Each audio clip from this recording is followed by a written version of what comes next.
عن أبي هريرة رضي الله عنه قال قال رسول الله صلى الله عليه وسلم صلاة الرجل في الجماعة تضعف على صلاته في بيته وفي سوقه 25 ضعفا، وذلك أنه إذا توضأ فأحسن الوضوء ثم خرج إلى المسجد لا يخرجه إلا الصلاة لم يخط خطوة إلا رفعت له بها درجة وحط عنه بها خطيئة، فإذا صلى لم تزل الملائكة تصلي عليه ما دام في مصلاه، اللهم صل عليه اللهم اغفر له اللهم ارحمه، ولا يزال في صلاة من انتظر الصلاة۔ اس حدیث کا موضوع بھی یہی ہے کہ باجماعت نماز ادا کرنے کی فضیلت اور ثواب، لیکن یہاں اضافی چیز یہ بیان ہوئی ہے کہ اس کے اسباب کیا ہیں۔ ایک شخص اگر مسجد میں جاتا ہے نماز ادا کرنے کے لیے تو کون سے اسباب اس کے اجر کے اضافے کا سبب بنتے ہیں، اور اس کے راوی ابو ہریرہ رضی اللہ تعالی عنہ ہیں، فرماتے ہیں کہ رسول اللہ صلی اللہ علیہ وسلم نے ارشاد فرمایا صلاۃ الرجل فی الجماعۃ تضعف یتضعف علی صلاته فی بیته وفی سوقه 25 ضعفا، کہ ایک شخص کی نماز جو کہ جماعت میں ادا کرتا ہے، صلاۃ الرجل ایک شخص کی نماز فی الجماعہ جماعت میں مسجد میں، تضعف علی صلاته فی بیته وفی سوقه 25 ضعفا، وہ بڑھا دی جاتی ہے، اس میں اضافہ کر دیا جاتا ہے اس نماز پر جو گھر میں اکیلا ادا کرے یا اپنے بازار میں اپنی تجارت کے محل میں اکیلا ادا کرے، اس نماز سے باجماعت نماز کو بڑھا دیا جاتا ہے 25 ضعفا، 25 گنا زیادہ، 25 گنا زیادہ اجر و ثواب جو ہے وہ حاصل ہوتا ہے۔ یہاں چھوٹا سا اشکال یہ ہے کہ جو پیچھے حدیث گزری ہے اس میں 27 گنا کا ذکر ملتا ہے اور یہاں 25 گنا کا، تو یہ عدد میں تعارض ہے۔ یہ فرق ملحوظ ہو سکتا ہے باعتبار کثرت یا قلت جماعت کے، کہیں پر افراد کی تعداد زیادہ ہو مسجد جامع ہے اور کہیں افراد کی تعداد کم ہو، یا باعتبار خشوع و خضوع حضور قلبی، یہ چیز مزید اجر و ثواب کے اضافے کا سبب بنتے ہیں۔ اور یا پھر علماء نے اس کا ایک جواب یہ دیا ہے کہ جہاں عدد میں اختلاف ہو وہاں زائد عدد مراد ہوتا ہے، ایک عدد 27 ہے اور ایک 25 ہے، زائد عدد جو ہے وہ کم عدد کو ملغا کر دیتا ہے اور باطل کر دیتا ہے، تو جو زائد عدد وہ مقصود اور وہ مراد، 27 گنا زیادہ اجر و ثواب جو ہے وہ ملتا ہے جو باجماعت نماز ادا کرے۔ تو مسجد میں نماز ادا کرنے کے کیا محاسن ہیں؟ 3 محاسن بیان ہوئے ہیں۔ فرمایا کہ وذالک، اب یہ وجہ آ رہی، سبب آ رہا، انہ اذا توضع، جب ایک شخص وضو کرتا ہے، فاحسن الوضوء، اور اچھا وضو کرے، اچھے وضو سے مراد سنت کے مطابق، جو آپ نے طریقہ پیچھے پڑھ لیا کہ بالکل سنت کے مطابق وضو کرے، یعنی ایک عمل کا حسن نبی علیہ السلام کی سنت سے پیدا ہوتا ہے۔ ایک عمل چاہے سونے کا ہو، چاندی کا ہو، ہیروں جواہرات سے مرصع ہو، لیکن اگر سنت کے خلاف ہے تو وہ انتہائی قبیح ہے، بدبودار ہے، وہ جوتے کے نوک کے بھی قابل نہیں۔ لیکن جو عمل رسول اللہ صلی اللہ علیہ وسلم کی سنت کے مطابق ہو وہ سب سے خوبصورت، اس میں انتہائی حسن ہے اور پاکیزگی، اللہ تعالیٰ کے ہاں وہ شرف قبولیت حاصل کرتا ہے اور باعث اجر اور موجب ثواب بن جاتا ہے۔ اچھا وضو کر لے یعنی سنت کے مطابق، ثم خرج الی المسجد، پھر وہ نکلے مسجد کی طرف، لا یخرجہ الا الصلاۃ، اسے گھر سے کوئی چیز نہیں نکال رہی سوائے نماز کے، اس کا مقصود صرف نماز اور نیت صرف نماز ادا کرنے کی ہے. فرمایا کہ لم یخطو خطوۃ الا رفعت له بها درجہ وحط عنه بها خطیہ.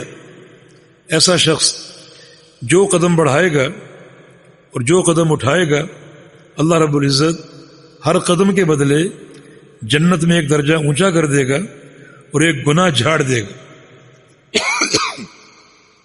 لم یخطو خطوۃ، وہ نہیں اٹھائے گا کوئی بھی قدم، الا رفعت له بها درجہ، مگر اس قدم کے عوض ایک درجہ اس کا اونچا کر دیا جائے گا. وحط عنہ بها خطیہ، اور ایک گناہ اس کا گرا دیا جائے گا اور جھاڑ دیا جائے گا. یعنی جو قدم اٹھائے گا اس اٹھے قدم کے بدلے ایک درجہ جنت میں اونچا کر دیا جائے گا. اسی قدم کو نیچے زمین پر رکھے گا تو اس ٹکے ہوئے قدم کے بدلے اس کا ایک گناہ معاف کر دیا جائے گا. اور ہر قدم پر ایسا ہوگا. تو یہ مسجد میں جانے کا ثواب ایک اضافی. جو شخص گھر میں نماز پڑھتا ہے وہ اس قسم کے ثواب سے مستقل محروم، اور جو مسجد میں باجماعت نماز ادا کرنے کا عادی ہے اور باوضو مسجد میں جاتا ہے تو مستقل وہ اس ثواب کو سمیٹتا ہے، اور ایک بار نہیں، دو بار نہیں، بلکہ دن میں 5 دفعہ. ایک سبب یہ ہو گیا فَإِذَا صَلَّى لَمْ تَذَرِ الْمَلَائِكَةُ تُصَلِّي عَلَيْهِ. یہ دوسرا سبب. جب وہ مسجد میں پہنچ جاتا ہے اور نماز ادا کرتا ہے، باجماعت نماز ادا کرتا ہے، لم تذر الملائکۃ تصلی علیہ، تو فرشتے اس پر رحمت کی دعائیں کرتے رہتے، اس کے لیے رحمت کی دعائیں کرتے رہتے ہیں. ما دام فی مصلاہ، جب تک وہ اپنی نماز کی جگہ پر موجود ہے، جب تک نماز کی جگہ میں موجود ہے اس وقت تک فرشتے اس کے لیے رحمت کی دعائیں کرتے ہیں، مغفرت کی دعائیں کرتے ہیں. ان دعاؤں کا ذکر بھی رسول اللہ صلی اللہ علیہ وسلم نے کیا. فرشتے کہتے ہیں اللہم صلی علیہ، یا اللہ اس بندے پر رحمتیں فرما. اللہم اغفر لہ، یا اللہ اس بندے کو معاف کر دے. اللہم ارحمہ، اور اے اللہ اس بندے پر رحم فرما. رحمت کی دعا بار بار ہو رہی، اور فرشتوں کی دعا کیوں نہ قبول ہوگی. اور رحمت کا حصول یہ بندے کی سب سے بڑی کامیابی، کیونکہ صحیح بخاری کی حدیث ہے، رسول اللہ صلی اللہ علیہ وسلم کا فرمان ہے لن يدخل احدکم عملہ الجنہ الا برحمت اللہ. تم میں سے کسی شخص کو اس کا عمل جنت میں نہیں پہنچاتا جب تک اللہ کی رحمت نہ ہو. تو اللہ تعالیٰ کی رحمت جنت میں پہنچانے کا باعث بنتی ہے. یہ رحمت کی قدر و قیمت ہے، رحمت کی اہمیت ہے. تو فرشتے جس شخص کے لیے دن میں 5 دفعہ رحمت کی دعائیں کریں اور کرتے رہیں جب تک وہ نماز کی جگہ پر موجود ہے، تو وہ شخص کتنی رحمت اللہ تعالیٰ کی سمیٹ لے گا. یہ 2 اسباب ہو گئے. اور تیسرا سبب یہ ہے کہ ولا یزال فی صلاۃ من انتظر الصلاۃ، اگر وہ نماز ادا کر کے مسجد میں بیٹھ گیا یا نماز ادا کرنے سے پہلے مسجد میں داخل ہوا، سنتیں پڑھ لیں اور مسجد میں بیٹھ گیا نماز کے انتظار میں، تو جب تک وہ نماز کا انتظار کرے گا تب تک وہ نماز ہی میں شمار ہوگا.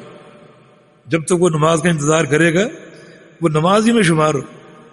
اور وہ شخص انتہائی محبوب ہے اور ان کا عمل انتہائی پسندیدہ ہے جو اللہ کے گھر میں بیٹھیں اور جماعت کا انتظار کریں بیٹھ کر. جب تک وہ انتظار کر رہے ہیں اس وقت تک وہ نماز کے اندر ہی شمار ہوں گے.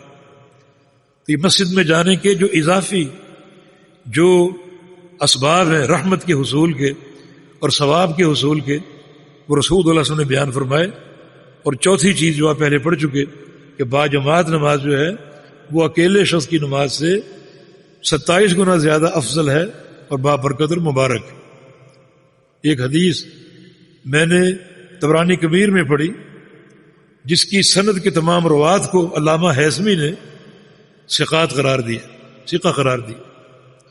فرماتے ہیں کہ رسول اللہ صلی اللہ علیہ وسلم کا فرمان ہے ما خرج رجل من بیتی متطہرا، کہ جو شخص اپنے گھر سے باوضو ہو کر نکلے، لا ینوی الا الصلاۃ، اور اس کی نیت صرف نماز کی، قصد اس کا صرف نماز کا، اور کوئی نیت نہیں، اور کوئی نیت آپ کر سکتے ہیں، مثلا نماز بھی پڑھ لیں گے اور آتے ہوئے گھر کا سودا بھی لے آئیں گے، آتے ہوئے فلاں بیمار بھائی کی بیمار پرسی کر لیں گے، یہ نیت کر سکتے ہیں۔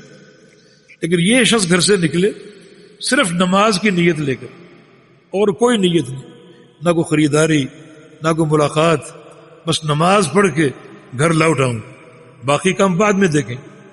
فرمایا کہ اللہ رب العزت اس کی اس نیت پر اور اس کے اس عمل پر ایک مقبول حج کا ثواب اس کو عطا فرمائے، ایک مقبول حج کا۔